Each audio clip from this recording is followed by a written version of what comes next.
రెండవ రాజుల గ్రంథము 5వ అధ్యాయము.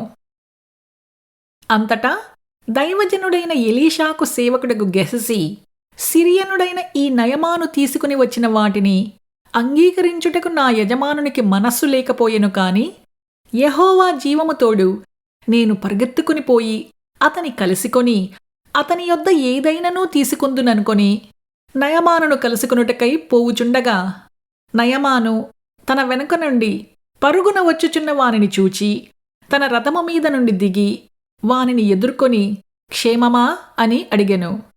అతడు క్షేమమే అని చెప్పి, నా యజమానుడు నా చేత వర్తమానము పంపి ప్రవక్తల శిష్యులలో 2 యవ్వనులు ఎఫ్రాయిము మన్యము నుండి నా యొద్దకు ఇప్పుడే వచ్చిరి కనుక నీవు వారి కొరకు 2 మనుగుల వెండియు 2 దుస్తుల బట్టలను దయచేయమని సెలవిచ్చుచున్నాడనెను.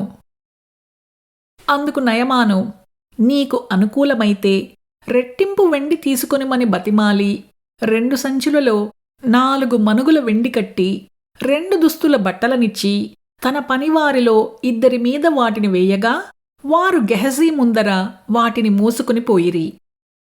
మెట్ల దగ్గరకు వారు రాగానే వారి యొద్ద నుండి గెహజీ వాటిని తీసుకొని ఇంటిలో దాచి వారికి సెలవీయగా వారు వెళ్ళిపోయిరి. అతడు లోపలికి పోయి తన యజమానుని ముందర నిలువగా ఎలీషా వానిని చూచి, గెహజీ, నీవెచ్చట నుండి వచ్చితివని అడిగినందుకు వాడు, నీ దాసుడనైన నేను ఎచ్చటికినీ పోలేదనెను. అంతట ఎలీషా వానితో, ఆ మనుష్యుడు తన రథము దిగి నిన్ను ఎదుర్కొనుటకు తిరిగి వచ్చినప్పుడు నా మనస్సు నీతో కూడా రాలేదా?